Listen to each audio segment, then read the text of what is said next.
유도선 목사입니다. 오늘 여러분과 함께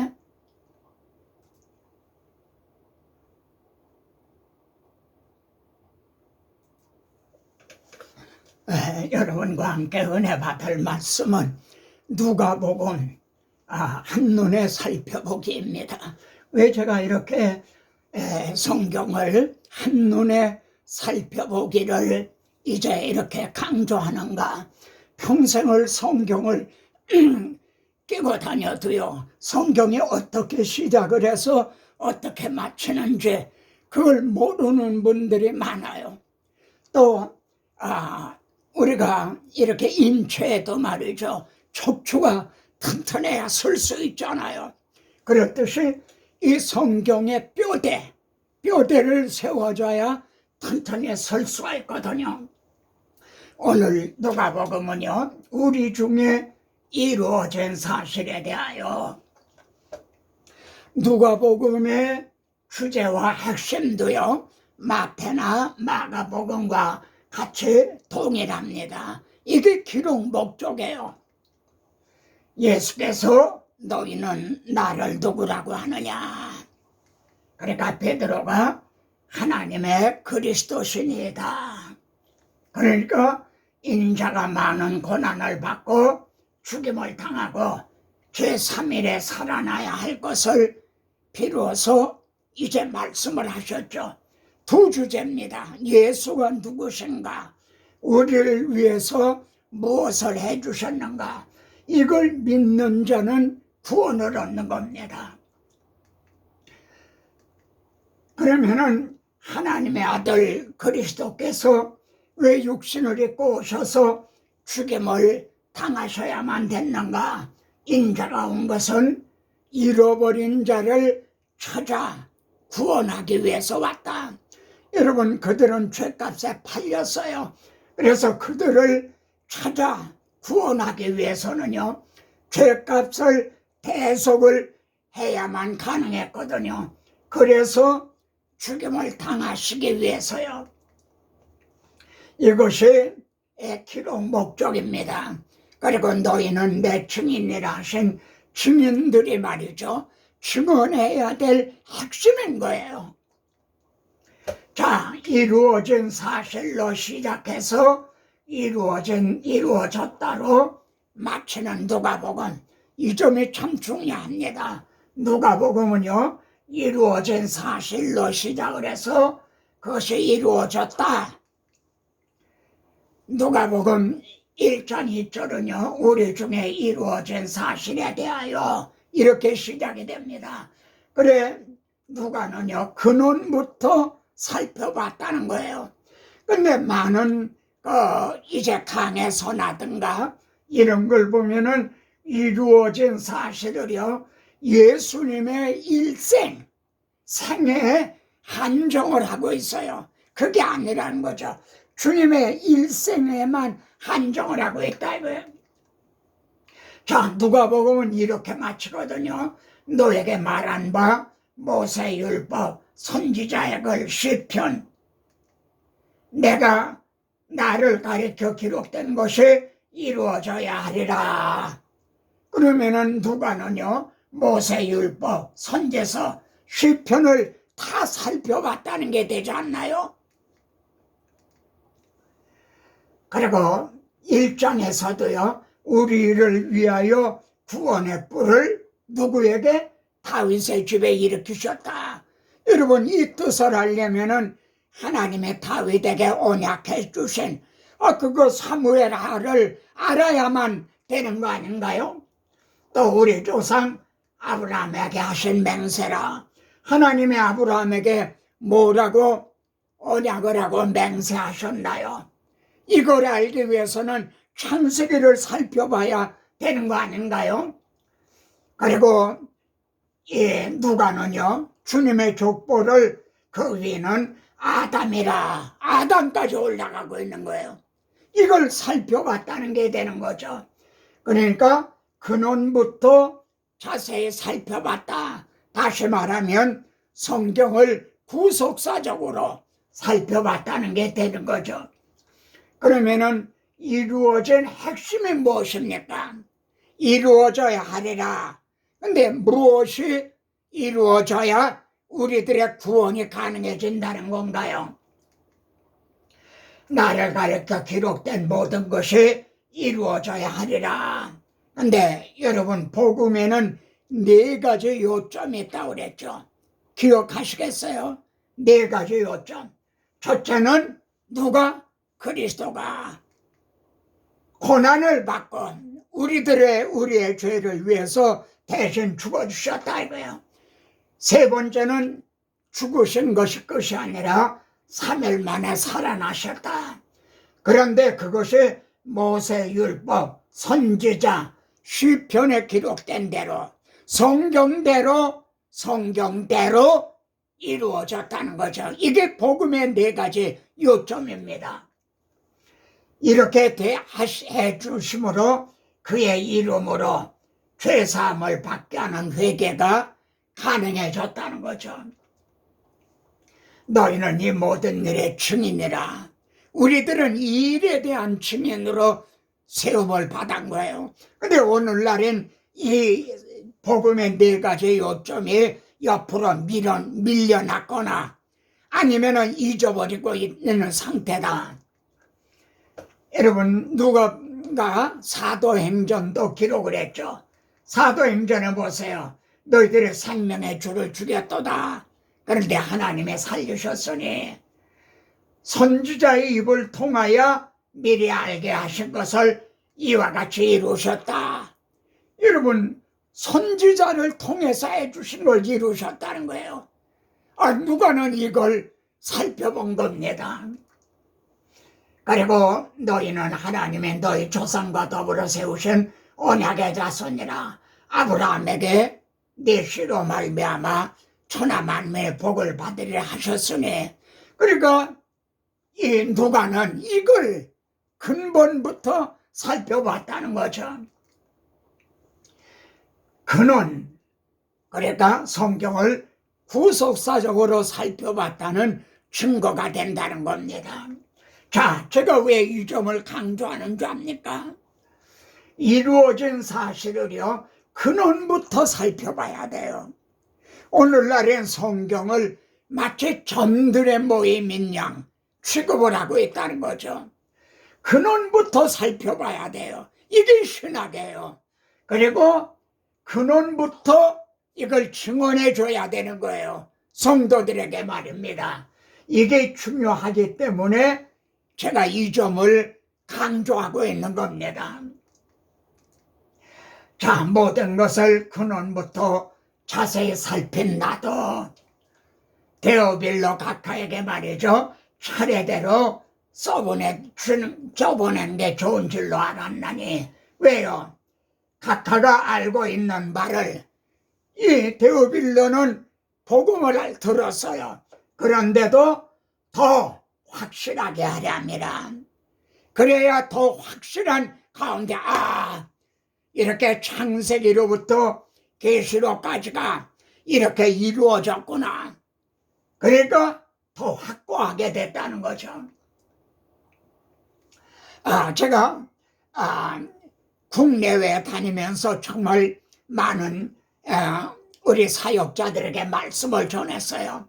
목사님들이 그리고 선교사님들이 말해요. 하나님이 목사님을 만나게 해주신 게 이런 얘기를 해요. 저를 만나게 해주신 게 아니라 이 하나님의 말씀을 만나게 해주신 거죠. 바울의 사명 그리고 주민들의 사명이 뭔가, 나에게 은혜를 주신 것은, 그리고 우리들에게 은혜를 주신 건요, 측량할 수 없는 그리스도의 풍성을 이방인에게 전하게 하시고, 그리스도의 풍성이 뭡니까? 이게 복음인 거예요. 이걸 믿지 않는 자들에게, 이방인에게 전해야 되는 거죠. 그리고 두 번째는요, 하나님 속에 감추어졌던 비밀의 경륜, 이것을 드러내게 하려 합니다. 이루어진 사실, 이걸 드러내게 하려 합니다. 오묘한 비밀이라는 거죠. 이 중문에 아오미, 이 아오미를 드러내게 하려 함이라. 첫째, 두 번째, 이게 우리들에게 주어진 사명이에요. 근데 오늘날에는요, 하나님 속에 감춰졌던 비밀의 경륜을 드러내는 분이 많지 않다는 거죠. 왜 이걸 드러내줘야 하냐면 너희가 뿌리가 박히고 터가 굳어져서요. 이걸 전해줘야 뿌리가 깊이, 믿음의 뿌리가 깊이 박히고 터가 반석 위에 세워지게 된다는 거죠. 이게 중문 성경에는 육은 육이 뿌리가 있고 터가 굳어진다는 거죠. 그리고요, 지식에 넘치는 그리스도의 사랑을 알고, 여러분 그리스도의 사랑이 어느 정도인가요? 그 너비, 길이, 높이, 깊이, 태평양 바다를 조개 껍질로 데리는 것과 같이 말이죠. 이 성경 속에 있는 하나님 그리스도의 사랑의 넓이, 길이, 높이, 깊이가 어떠함을 깨달아 하나님의 모든 충만하신 것으로 너희에게 충만하게 하시기를 원하노라. 이걸 알아야 하나님이 나 같은 죄인을 구원하시기 위해서 이렇게 이루어졌구나, 충만해진다는 거죠. 그리고 불타는 논리, 성경은요 다시 점들의 모임이 아니에요. 창세기에서 죄가 들어오자 내가 하리라, 여자의 우선을 통해 내 머리를 상하게 하리라. 그리고 계시록에 가서 이루었도다 하고 완성이 되는 논리예요. 불타는 논리, 마음이 뜨거워져 가지고 이게 라지건 화이로 이걸 전하게 된다는 거죠. 바울은 복음의 비밀을 담대히 전하게 앞서서 디도에 복음이요, 너는 이 복음을 굳세게 전하라. 마음이 뜨거워진 사람만이. 누가는 그리스도를요 인자로 26번이나 증언합니다. 인자가 온 것은 왜 이렇게 사람의 몸을 입고 오셨나요? 잃어버린 자를 찾아 구원하려 함이라. 너희를 출애굽에도요 너희를 속량하여 내 백성을 삼고, 그러니까 구약시대는 유월절 어린 양의 피로 속량을 했죠. 근데 그건 그림자였던 거죠. 신구약을 막론하고요, 죄값에 팔린 자가 하나님의 자녀가 될 수 있는 거는 속량을 통해서만이 가능해진다는 거죠. 구약시대는 유월절 어린 양이라는 그림자로, 그리고 신약에는 이제 실체이신 예수 그리스도로 말이죠. 그런데 가연설이라는 거 있어요. 게노스티즘, 우리 하나님 예수 그리스도가 사람의 몸을 입고 오신 게 아니라는 거예요. 그렇게 보였다는 거죠. 그런데 요한일서에서는요 그렇게 말하는 자들은 적그리스도의 영이다 그래요. 왜요? 대속교리가 무너지는 거죠. 우리 주님의 하나님의 아들이 우리와 같은 육신을 입고 오셔서 나 대신 죽어주셨다, 이게 무너지게 되는 거죠. 가연설을 주장하는 자들은요. 그러니까 이게 적그리스도의 영이라는 거죠. 그런데 또 신성을 부인하는 말이죠. 에비오니즘이라는 게 있어요. 예수님은 이제 요셉의 마리아의 아들이지 하나님의 아들이 아니다, 이렇게 주님의 신성을 부인하는 자들이 있어요. 오늘날 자유주의 신학이 이렇게 하고 있는 거죠. 그런데 하나님과 사람 사이에 중보도 한 분이니, 하나님과 사람 사이에 말이에요 다리가 끊어졌잖아요. 그러니까 다리 역할을 해줄 중보자가 필요하게 됐다. 그러면은 중보자의 자격은 어때야 되죠? 사람이면서 동시에 하나님이 돼야만, 하나님이며 사람이 되셔야만 다리 역할을 해줄 수 있잖아요. 그래서 디모데서 2장 5절을 보세요. 우리 주님은 사람이시면서 또 하나님이셨다는 거죠. 만일 신성을 부인을 하면요, 역시 대속교리가 무너지게 되는 거죠. 자, 여러분, 9장의 문맥과 말이죠. 9장 51절을 꽉 잡고 놓치지 마시기를 바랍니다.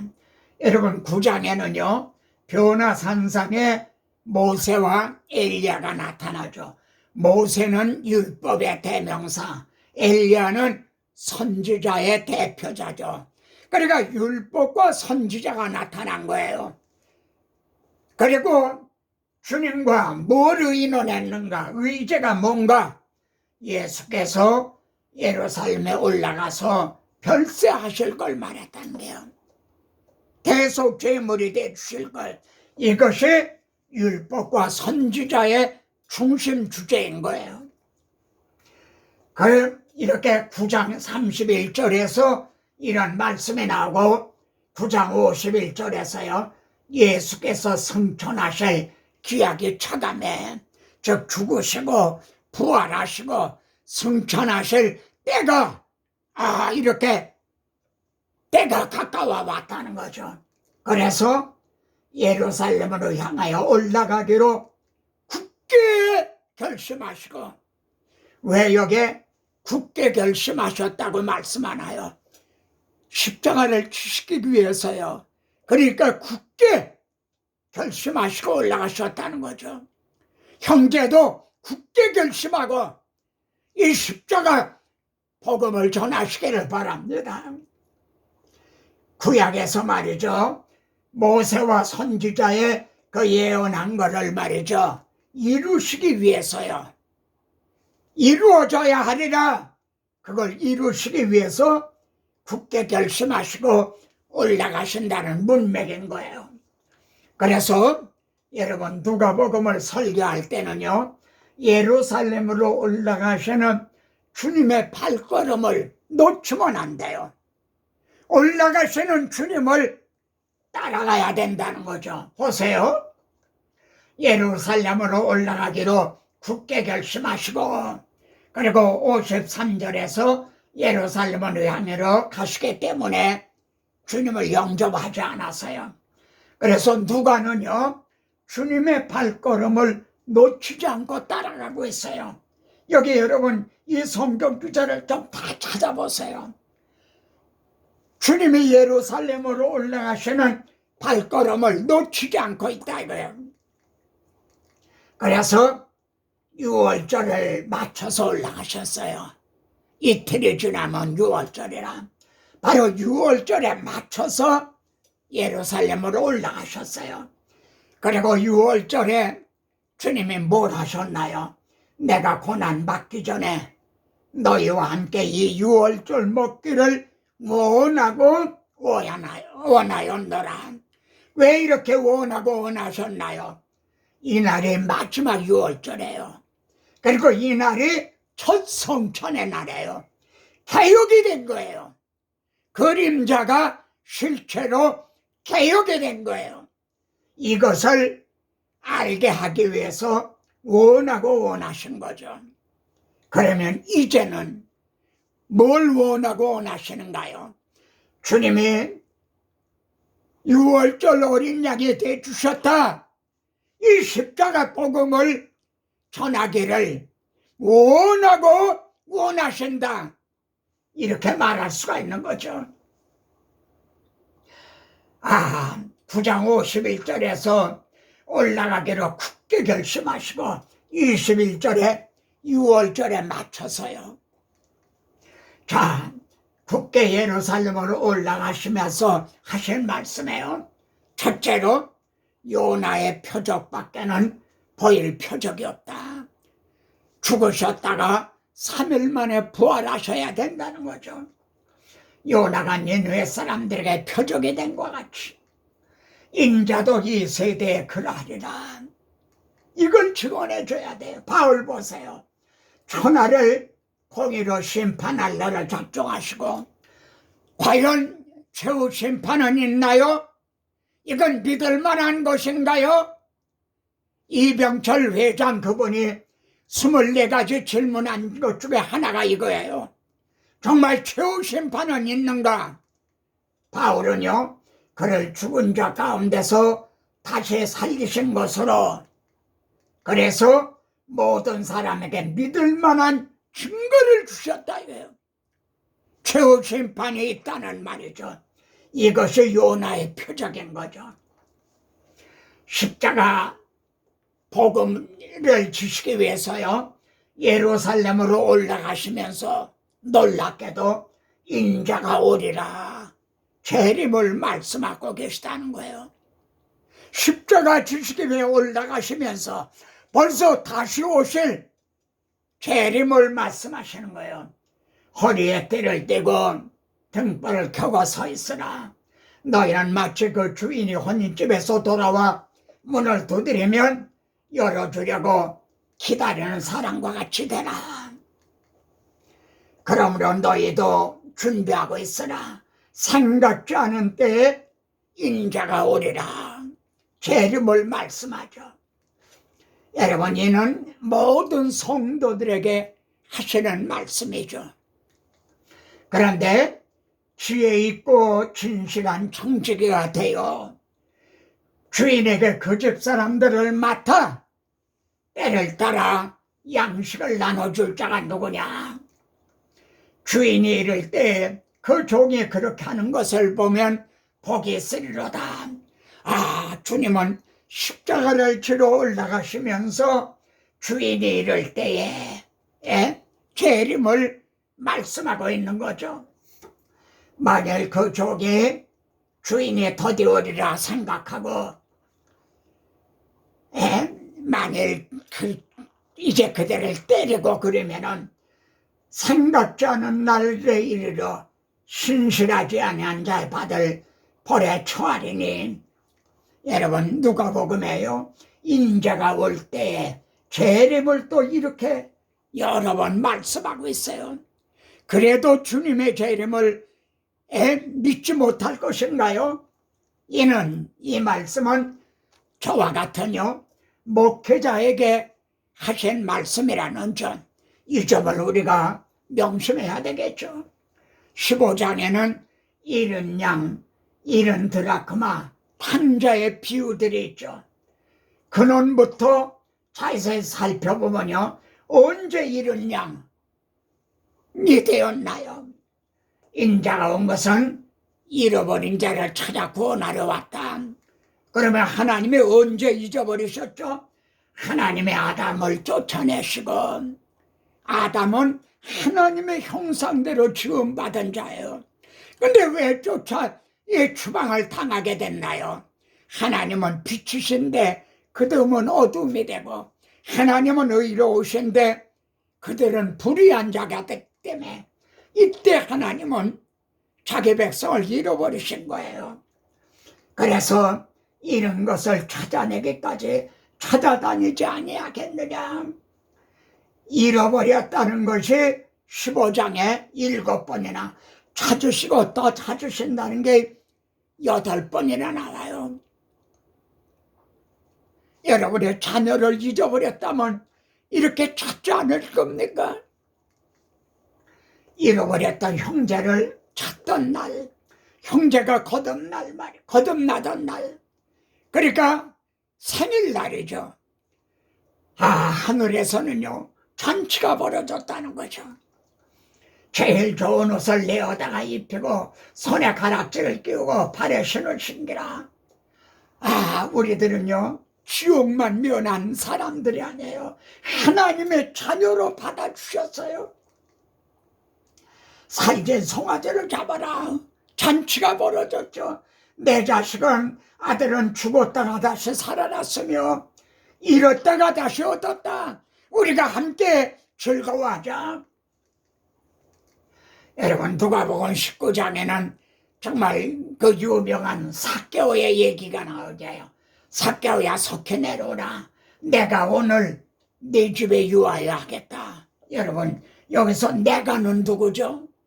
네 집에 한 너는 누구죠? 어떤 사람이죠? 그런데 이 나라고 하시는 하나님의 아들이에요.